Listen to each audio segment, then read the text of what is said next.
sectores que el gobierno de la República ordenó a que pudieran trabajar, entre ellos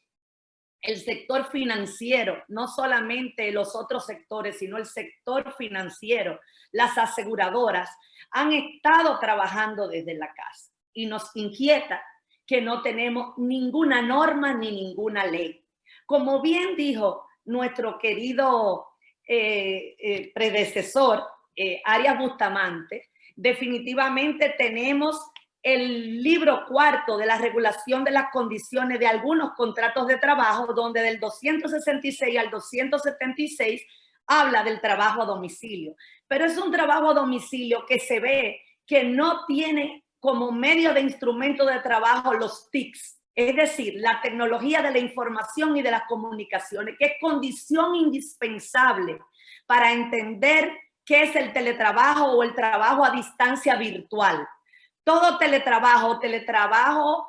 a distancia o trabajo a domicilio virtual tiene que tener como componente los TICs, es decir, la tecnología de la información y de la comunicación, como bien lo dice, utilizando al manual de buenas prácticas de teletrabajo de la OIT,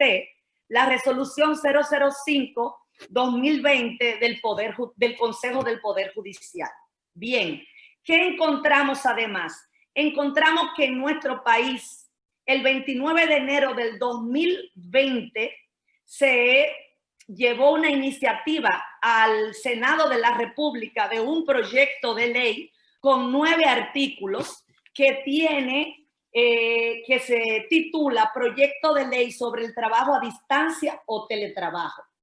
Este proyecto de ley se encuentra dormido, no sabemos de quiénes proviene, aunque el que encontramos, que se lo sometimos y le mandamos de referencia al doctor Alburquerque hablando con él del tema, dice senador de la República de la provincia de Elías Piña, senador de la República de Hermanas Mirabal y otros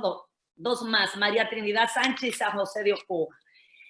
Sin embargo, si leemos ese intento de proyecto de ley, encontramos que es una copia textual de lo que aparece en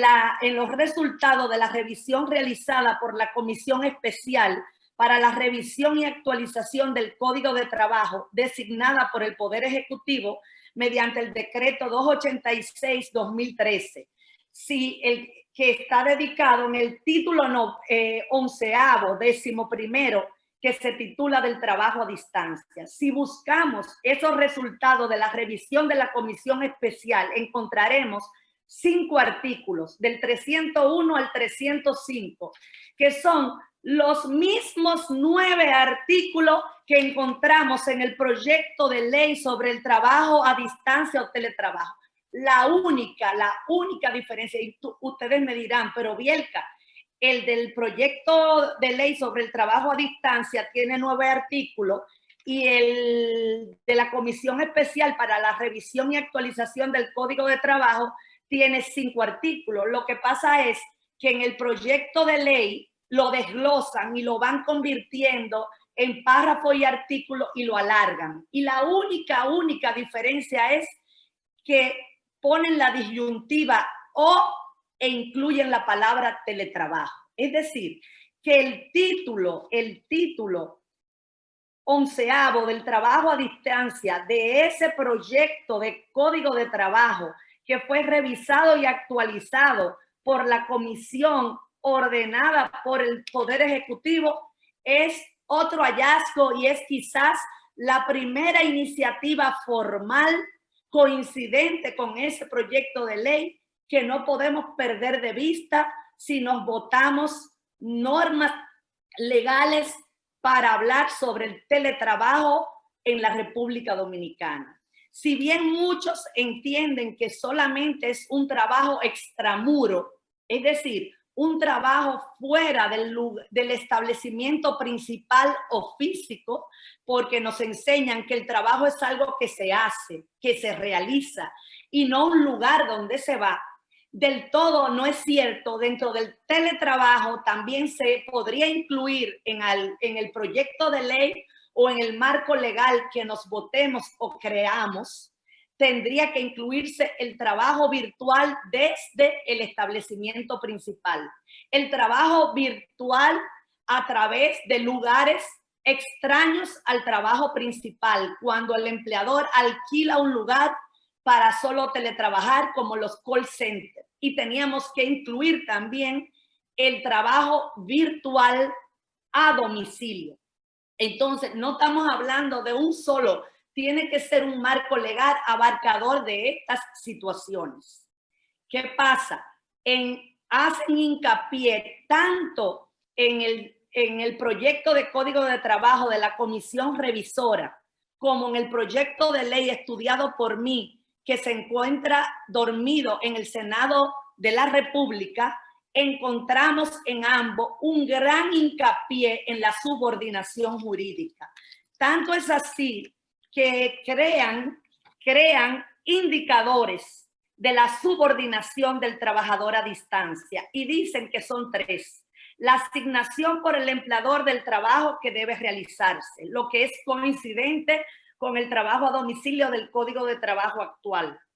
La provisión de los equipos y herramientas tecnológicas, lo que entiendo que no es absoluto y no debe ser un indicador, porque definitivamente, como dijo Aria Bustamante, puede ser que en el contrato de trabajo escrito o en el adenda se coloque que la provisión de los equipos y herramientas lo aporte el trabajador, como en muchísimos otros trabajos que aporta el vehículo en los representantes de venta de los laboratorios,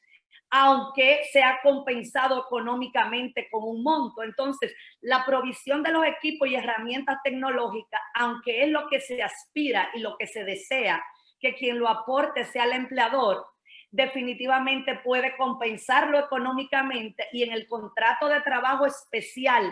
que cree el empleador con el teletrabajador se establezca que lo va a aportar el trabajador. Y el tercer elemento que pone es la recepción por parte del empleador de los resultados de trabajo asignado. Esos 3 puntos ponen que es la subordinación y lo que demuestra la subordinación. Se insiste en la subordinación porque sigue siendo una mortificación del derecho del trabajo. Nosotros no podemos dejar escapar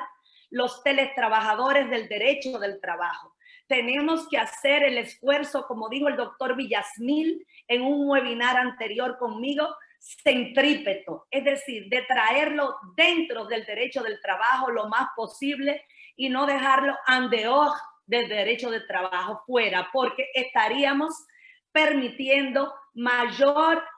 número de informalidad del trabajo. Y lo que pretendemos los jus laboralistas y lo que pretendemos con nuestra disciplina es volver al ser humano con los mínimos legales establecidos. ¿Qué hemos hecho nosotros como abogada laboralista, asesora de empresa? Utilizando el artículo 62, inciso 3, hemos creado contratos de trabajos reversibles de mutuo acuerdo para no violentar el jus variandi con los teletrabajadores. Le hemos proporcionado los instrumentos de trabajo en los casos que no lo han tenido en sus hogares, y desde allá se ha estado teletrabajando con un contrato de trabajo escrito. Eso sí, hemos tenido ciertos temores por las reservas mentales, a veces del Ministerio de Trabajo, otras veces por el exceso de trabajo en que se encuentra el Ministerio de Trabajo con los temas de fase 1, fase 2, con el tema del para ti ahora, DGT 12 y demás, pero hemos incursionado con el artículo 62, inciso 3, que permite modificar el contrato de trabajo de mutuo acuerdo, pero cumpliendo condiciones, que sea reversible, que sea de mutuo acuerdo y que se establezcan las condiciones claras del lugar de trabajo y de los instrumentos de trabajo, quién lo provee. Sabemos que inclusive ha habido ya una sentencia de Suiza donde se ha llegado a decir que la encontramos injusta, que cuando al teletrabajador necesita un lugar especial o una casa más amplia, eso se justifica que se le pague el alquiler al teletrabajador de esa casa mayor, porque se promueve a nivel de Europa, Italia, Alemania, Suiza, inclusive que el lugar de trabajo quede claramente establecida por el riesgo laboral, para que se pueda demostrar que cuando hay un accidente de trabajo, que sea por causa del trabajo que realiza, sea cubierto como un riesgo laboral,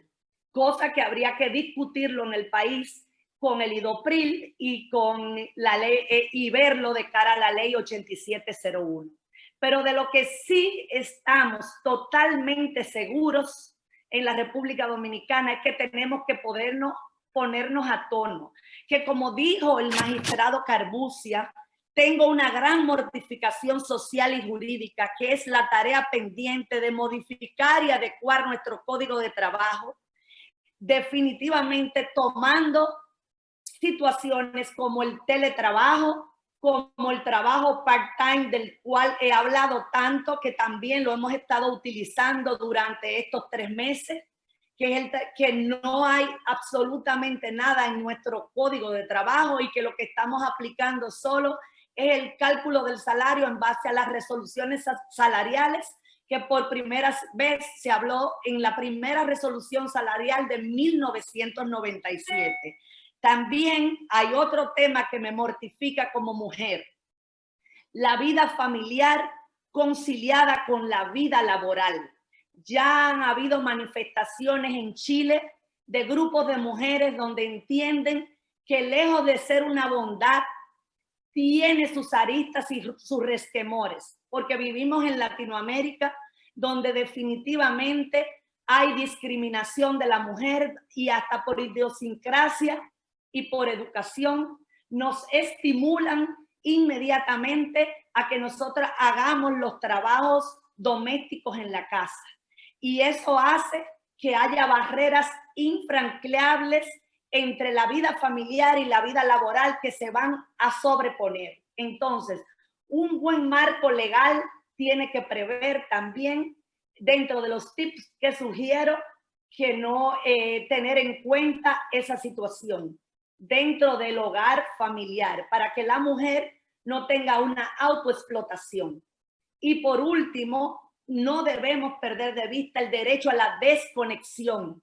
y al respeto de la intimidad familiar y del domicilio, que es infranqueable. El empleador solo podrá entrar con autorización del teletrabajador o la teletrabajadora o con un inspector de trabajo en caso de que haya presunción de falta laboral, o para supervisar los equipos que ha entregado o facilitando, cumpliendo con sus obligaciones del artículo 44. Pero mientras no tengamos un código de trabajo con las disposiciones dedicadas al teletrabajo o al trabajo virtual o a distancia, definitivamente tenemos que hacer contratos de trabajo reversibles de mutuo acuerdo, estableciendo la mayoría de condiciones y usando, como dice nuestro gran profesor, el marco legal dominicano que tenemos y tratando de no vulnerar los derechos de los trabajadores y trabajadoras dominicanos, porque es ese el leitmotiv del derecho del trabajo mundial y dominicano. Muy buenos días.